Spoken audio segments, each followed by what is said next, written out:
आइए चलते हैं। एक समय की बात, भगवान भोलेनाथ माता पार्वती के साथ कैलाश पर्वत पर विराजमान।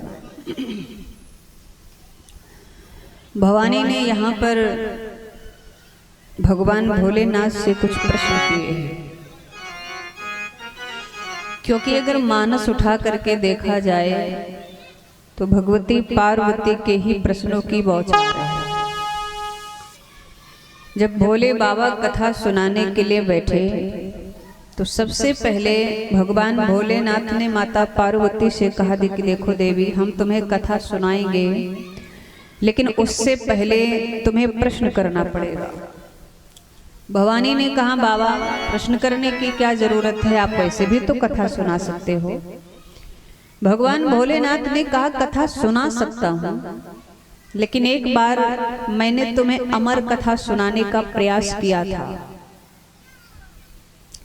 भगवान भोलेनाथ माता पार्वती के साथ विराजमान।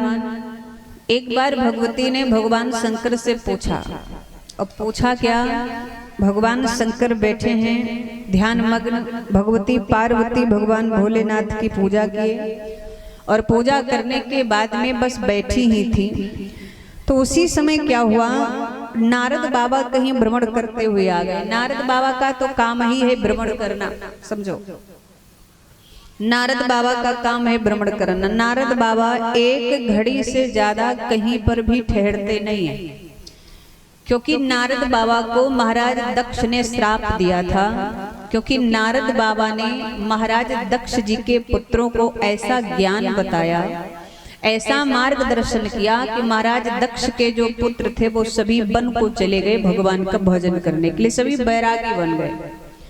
अब ये बात जब महाराज दक्ष को पता चली तो महाराज दक्ष ने कहा, जाओ नारद, तुमने हमारे पुत्रों को ऐसा उपदेश दिया, ऐसा ज्ञान दिया कि वो हमको छोड़ करके वन में भगवान का भजन करने के लिए चले गए। तो जो स्थिति हमारी हुई है जीवन में, ऐसी स्थिति और किसी की ना हो, इसलिए जाओ हम नारद तुम्हें श्राप देते हैं कि तुम एक घड़ी से ज्यादा कहीं पर रुकोगे नहीं।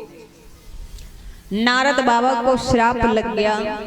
नारद बाबा एक घड़ी से ज्यादा कहीं नहीं ठहरते हैं, क्योंकि महाराज दक्ष ने विचार किया जब ये श्राप हम देंगे तो एक घड़ी में भला कोई क्या किसी को उपदेश दे सकता, बताइए।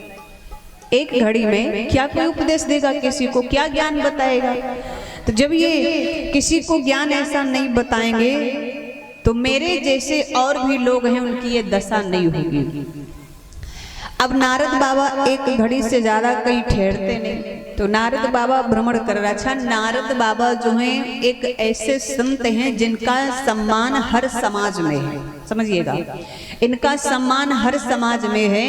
नारद बाबा चाहे दैत्यों की समाज में पहुंच जाएं तो दैत्य भी इनका सम्मान करते हैं। नारद बाबा यदि देवों की सभा में पहुंच जाएं तो देवता भी इनका सम्मान करते हैं। नारद बाबा कहीं संतों की सभा में पहुंच जाएं तो देव ऋषि तो हैं ही हैं, संत भी इनका सम्मान करते हैं। तो नारद बाबा एक ऐसे मात्र अकेले संत हैं जिनका हर पार्टी में सम्मान है, चाहे